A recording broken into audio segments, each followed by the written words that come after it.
These two ladies.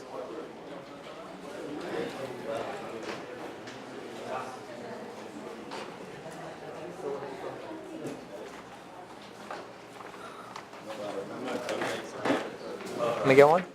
Let me get. You get one, correct? Right. Huh? The toilet is through that door to the right. Yeah, go ahead. Right. Go with him to the bathroom. Go with him to the bathroom. Through the door to the right. Do fast. Okay. Now I just did a fasting last night, right? To give you all an idea about a cash flow statement. Alright, so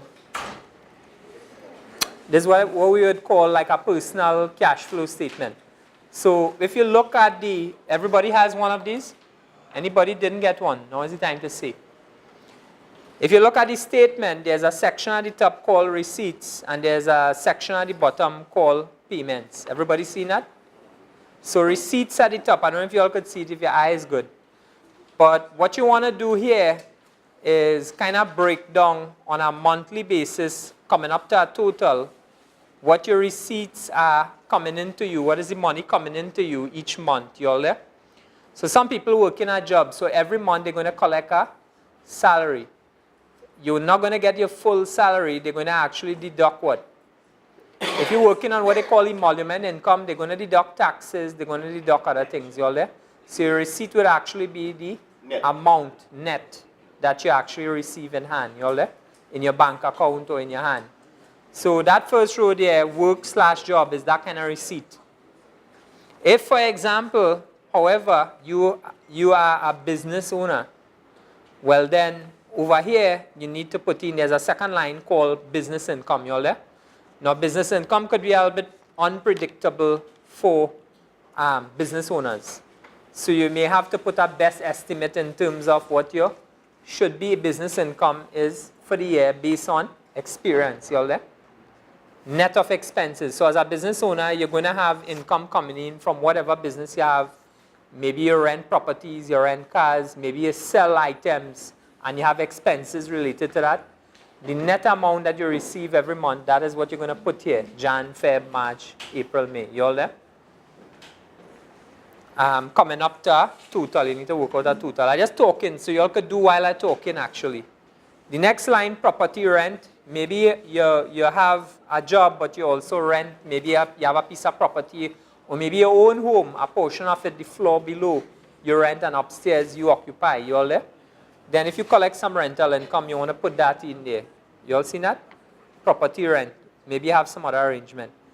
If you have other assets like shares, maybe you invested in shares in a manufacturing company or some other business, then you're going to get a return. The return that you get every 6 months or annually is what they call a dividend. So if you receive dividend income, you need to record that in the line going across here. Maybe you get only 2 times for the year. You all there? Maybe in June and in December. Or otherwise, record your dividend income there. If you're an older person and you're actually now at the stage in life where you're pensionable, where you're due to receive pension and you're actually receiving a pension check, then you're going to record it in the line there. Monthly, you probably get some pension income coming in, $3,000 in Trinidad or whatever it is. I'm not sure what it is away, like in Guyana or in Jamaica, whatever, right? Some people may, if you're a student or a younger person, well then your parents probably give you an allowance. Maybe some other family member give you an allowance. Hey bro, we have class going on here. Sit down, sit down. All right. So if you get an allowance from your parents or whoever from your family, then you want to put that going across maybe on a monthly basis. The other one in terms of your cash flow coming in, maybe you get a gift or inheritance from some family member. Maybe it's a one-off. Maybe it is you have a recurrent something coming in. You need to record that here as well. If it's a non-recurrent thing, right? You need to factor in for other years that this will not be coming in again. You all there? So you need to back this out of your of your cash flow for future years. You all there? Non-recurrent stuff. Because what you want to do is come up to like a normalized cash flow going forward. You all there? So what kind of income, what kind of receipts, what kind of expenses I expect to generate. The other one-off things that you might have like this year, maybe you sell some fixed asset, you have a piece of land, maybe you sell a car. Sorry? Uh-huh. Right, so you want to put that down. And then I just put a category called other receipts, right? I just do up this thing fast. I was sleeping away last night. I just do a fast thing what I would have done. So it wasn't much, right? I don't think generally these would be some of the categories, you know, that you would typically see people would receive monies for. In terms of payments, when you do a cash flow schedule, what you should do is prioritize your payments.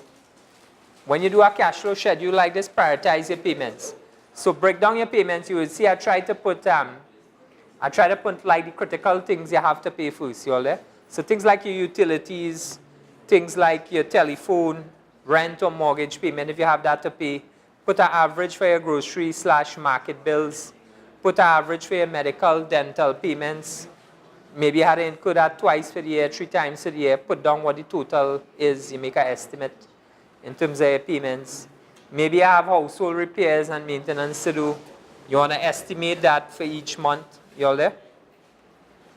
Transportation costs. Maybe you have to take taxi to go to work, or maybe you have some other public transport system that you depend on and you have to pay something or whatever. Put down those costs here. You don't have to do that. Maybe it will take a little while to do this, all right?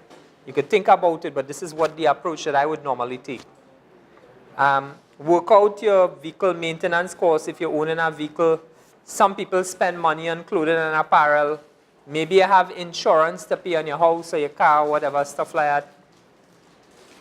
You go down to your more discretionary type of items. So like clothing and apparel, you have discretionary, there's a discretionary purchase, you all there? So normally when you list down your expenses, you prioritize it in order of priority. Your most critical things first, and then you go down to the least critical things. So you'd see like I had like entertainment below, you all there? Cable, Netflix, subscription, stuff like that. And then you may have other operating expenses. Maybe you have to pay like for child maintenance or whatever. You have child support. I don't know, right? Hopefully not. So you would list that out. And then you may also have one-off like capital expenditure payments. So things like car purchase, so you have a home expansion plan, you need to put on those one-off things here as well. So the difference between A, which is your total receipts, and your total payments, which is B, will give you your net cash flow. You all there? That will give you your net cash flow. So your question might be, when you work this out, how does this factor in to the net assets? Well, guys, if you actually take the opening cash and bank balances that you have at the start of the year, if you take that figure and add it to your January net cash flow, and then figure out your February receipts and payments and add that in going across straight through for the year. If you take your total cash flow for the year, add it to your opening cash and bank balance at the start of the year, what should the closing figure be at the end of the year? Higher. It should be higher, yes. But if you take your opening cash and bank balance at the start of the year, add it to your total cash flow for the year, what that should give you at the end of the year is your cash and bank balance figure at the end of the year. And that will go towards your net assets. Everybody with me? So in other words, the more cash flow that you could generate, what should happen? Your net assets or your net worth should actually go up.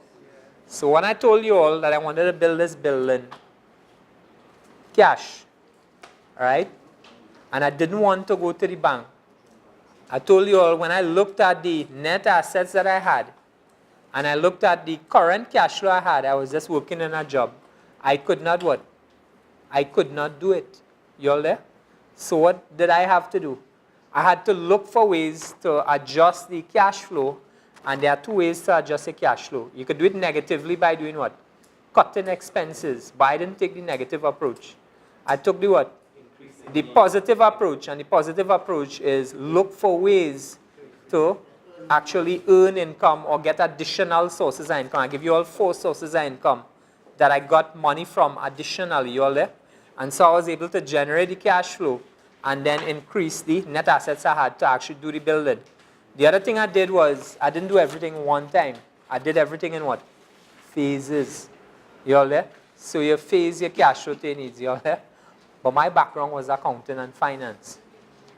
I'm not saying you all cannot do it. I'm showing you how easy it is. Anybody could do this. Right? This is primary school accounting, as far as I'm concerned. I could do this with my eyes closed. All right? You could do it with your eyes closed too. Just you need a little practice. You all there? So I did a simple, this is a simple schedule. This is like I call this a baby level schedule in terms of, yeah. Right, but so what happened is you could use these little simple principles in order to put yourself where you want to go. You all there? But it all starts with knowing where you want to go, and then also what? Knowing where you currently are, and then work out a plan to do what?